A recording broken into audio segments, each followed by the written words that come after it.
അപ്പോൾ ഇന്നത്തെ രാത്രിയിലെ കുറച്ച് വിശേഷങ്ങളാണ് വീഡിയോയിൽ കാണിക്കാൻ വേണ്ടി പോകുന്നത്. ഇന്ന് നമ്മൾ രാത്രിയിലേക്ക് കുറച്ച് മക്രോണിയാണ് കേട്ടോ ഉണ്ടാക്കുന്നത്. അപ്പോൾ ആദ്യം തന്നെ അത് വേവാൻ വേണ്ടിയിട്ട് അടുപ്പത്ത് വെച്ചിട്ടുണ്ട്.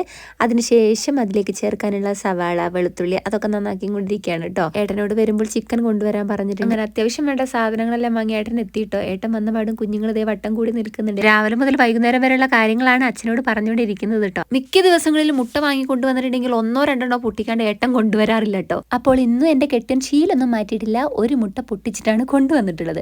പിന്നെ അതേ കുറച്ച് പഴം വാങ്ങിയിട്ടുണ്ട്. അതുപോലെ തന്നെ ചിക്കനും വാങ്ങിയിട്ടുണ്ട് കേട്ടോ. ചിക്കൻ കുറച്ചേ വാങ്ങിയിട്ടുള്ളൂ. ചിക്കൻ നന്നാക്കാൻ വേണ്ടി ഒരുങ്ങുമ്പോഴാണ് അനിയൻ പേരക്ക ജ്യൂസ് കൊണ്ടു തന്നത് കേട്ടോ. അതങ്ങോട്ട് കുടിച്ച് നല്ല രുചി ഉണ്ടായിരുന്നു. അങ്ങനെ നമ്മുടെ മക്രോണി ആവശ്യത്തിന് വെന്ത് വന്നിട്ടുണ്ട്. ചിക്കൻ കുറച്ചേ വാങ്ങിയിട്ടുള്ളൂ കേട്ടോ.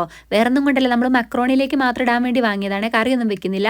അങ്ങനത്തെ അമ്മ സവാളയും അതുപോലെ തന്നെ വെളുത്തുള്ളിയും ഒക്കെ അരിഞ്ഞുകൊണ്ടിരിക്കുകയാണ്. ഏട്ടന് കൊടുക്കുന്ന ഫുഡിലൊന്നും നമ്മൾ ഓയിൽ ചേർക്കാറില്ല. അപ്പൊ മക്രോണി ഏട്ടനും കൊടുക്കുന്നുണ്ട്. അതുകൊണ്ട് നെയ്യിലാണ് നമ്മൾ ഉണ്ടാക്കിയെടുക്കുന്നത്. പിന്നെ നമ്മൾ ഇതിലേക്ക് കുറേ മസാലപ്പൊടികളൊന്നും ചേർത്ത് കൊടുക്കുന്നില്ല. ആകെ കുരുമുളക് പൊടി മാത്രമേ ചേർക്കുന്നുള്ളേ. വെളുത്തുള്ളി ഒന്ന് മൂത്ത് വന്നപ്പോൾ നമ്മൾ സവാളയും കൂടെ ഇട്ട് നന്നായിട്ടൊന്ന് വഴറ്റി കുറച്ച് ഉപ്പും കൂടെ ഇട്ട് കൊടുത്തിട്ടോ.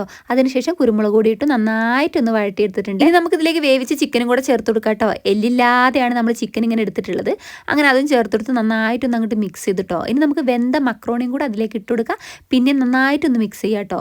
അവസാനമായിട്ട് കുറച്ച് ടൊമാറ്റോ സോസും അതുപോലെ തന്നെ നമ്മൾ മല്ലിയിലയും കൂടെ ചേർത്ത് കൊടുക്കുന്നുണ്ട്. എന്നിട്ട് വീണ്ടും നന്നായിട്ടൊന്ന് മിക്സ് ചെയ്യാം കേട്ടോ. അങ്ങനെ നമ്മുടെ തട്ടിക്കൂട്ട് മക്രോണി ഇവിടെ റെഡി ആയിട്ടുണ്ട്. തട്ടിക്കൂട്ടാണെന്ന് പറയാൻ കാരണം വേറൊന്നും അല്ല കേട്ടോ. ഇതിൽ നമ്മൾ അധികം മസാലപ്പൊടികളൊന്നും ചേർത്തിട്ടില്ലല്ലോ. ഇങ്ങനെയൊക്കെ ആരെങ്കിലുമൊക്കെ മക്രോണി ഉണ്ടാക്കുമെന്നും എനിക്കറിയില്ല. എന്തായാലും എന്റെ കെട്ടിയനും കൂടെ കൊടുക്കേണ്ടതുകൊണ്ട് ഇങ്ങനെയൊക്കെയാണ് ഇവിടെ മക്രോണി ഉണ്ടാക്കാറ്. അധികം എരിവൊന്നും ഇല്ലാത്തതുകൊണ്ട് നമ്മുടെ കുഞ്ഞും അപ്പവും നന്നായിട്ട് കഴിച്ച് കാണാൻ കുറച്ച് ലുക്കൊക്കെ കുറവാണെങ്കിലും കഴിക്കാൻ നല്ല രുചിയായിരുന്നു കേട്ടോ. അങ്ങനെ ഏട്ടനും അമ്മയ്ക്കും അനിയനും ഒക്കെ കൊടുത്തു. അപ്പം ഇന്നത്തെ വീഡിയോ വിശേഷത്തിലുള്ള പുതിയ കാണാം.